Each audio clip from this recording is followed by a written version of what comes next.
Hello students, welcome to the second session of the chapter The Solid State. So students, in the previous session we have learned the difference between crystalline and the amorphous solids. So now the amorphous solids, since the order of arrangement of the particle is different, so we are not learning much about the amorphous solid. We are not getting much more information regarding the amorphous solid because of the disorderness in the arrangement of the particles. So we will be learning more about the crystalline solids here. So now again coming to the classification of crystalline solids. Okay, so the crystalline solids are further classified into different types based on the number or based on the nature, nature of the particles present in the given solid. Okay, so what is the nature of the particle present in the given solid? So based on that we have classified the crystalline solid into different types. So let us see, in today's session we will be learning about that. So let us see what are the types of the crystalline solids. First one is the molecular solid, next ionic solid, next metallic solid, and the last one is covalent or network solids. So there are four classifications: molecular solids, ionic solids, metallic solids, covalent or the network solids. So now let us learn one by one. Let us learn different properties of the solids. First one, molecular solids. Molecular solids are further classified into non-polar, polar and hydrogen bonded. So now what is the first point? What is the first point, that feature of the nature of the molecular solids? In the molecular solids, the constituent particles are what? Molecules. Molecules are present as the constituent particles. So molecular solids are made up of what? Molecules. Okay, like water, H2O, ice, solid ice.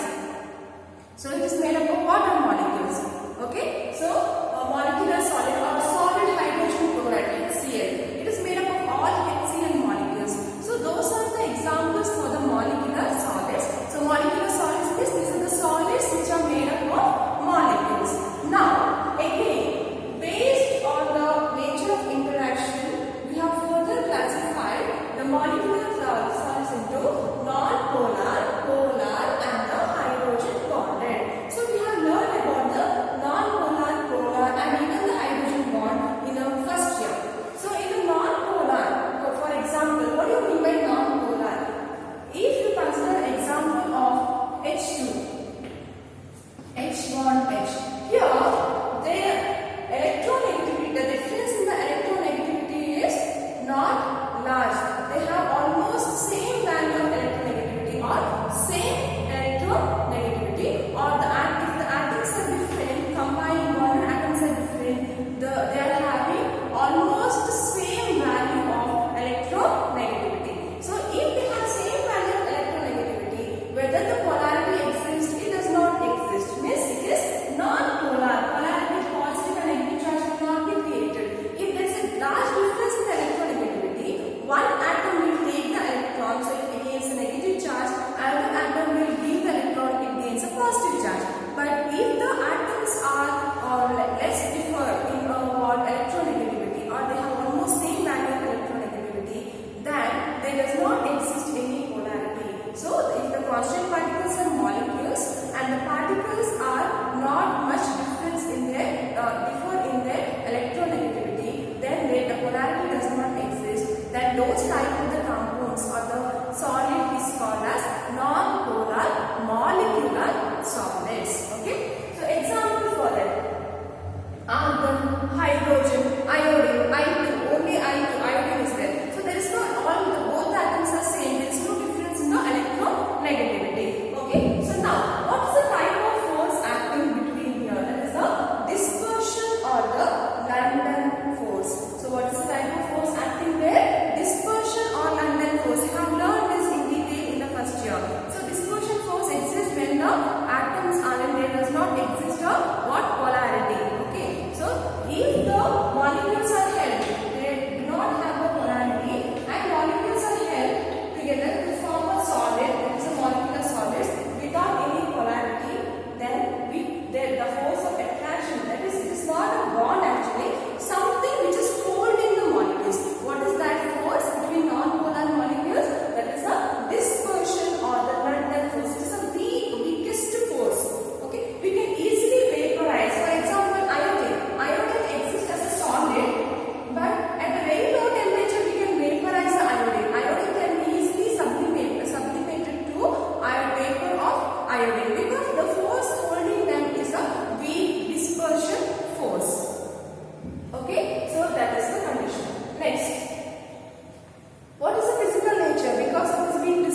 are accumulated together. Okay, so here hydrogen bond exists, even though this is an example for molecular solid, constant particles are molecules, but based on the interaction we have considered as a hydrogen bonded molecular solids. So example is water, that is ice. Water, not the liquid, solid water, that is ice. So what is the nature? Physical nature, it is hard. Okay, so the compared to other two, this is hard because this bond is comparatively stronger than the dispersion and the dipole-dipole interaction, so it is hard. Okay, next, electrical conductivity. Electrical conductivity, they are insulator. Even though there exists a charge, that is just an interaction. The charge will not move. Okay, if this is moving negative, along with this positive also will be moving. Whole molecule will be moving. It's not positive at one side and negative at one side. It's not possible. Okay, only this is charge separation, but charge cannot be moved. So if it moves, if negative charge moves, along with this positive charge also will start moving. Whole molecule will be moving. So it is a what? Not a conductor. It is a insulator. Melting point is also low. You know that ice, when you just keep it outside, it will start melting at a very low temperature. So melting point is low. Okay, so this is about the what? Molecular solids. What is this? So note down. I'll explain now.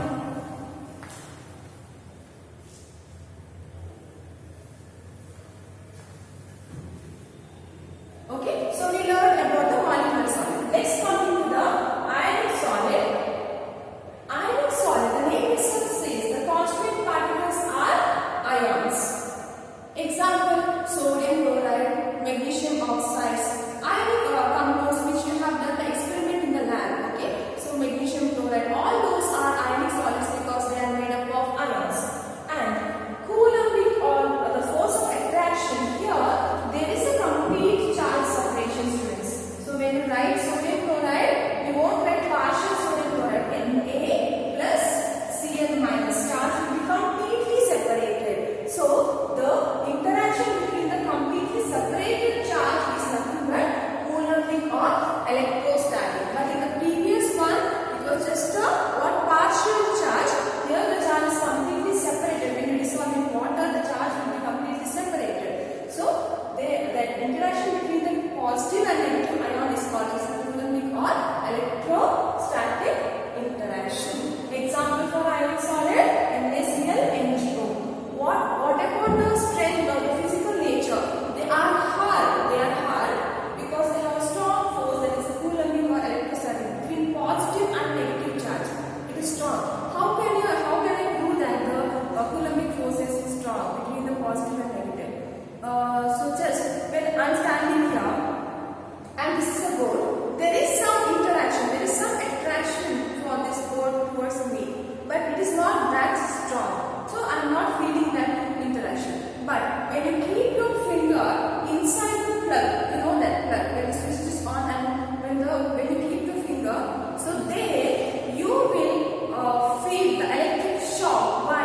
Because inside there is a movement of the positive and the negative charge. There is attraction between the positive and negative charge. And when you keep your finger inside the plug, inside that what it is called as inside that circuit, they will suffer a shock. Okay, so that is because there is a movement of the charge in the wire or inside the circuit. So positive and negative. When you interrupt that one, that will be suffered for you. So you will be suffering from that shock. Okay, so that is an example for the strong electrostatic force of attraction. So they are hard. They are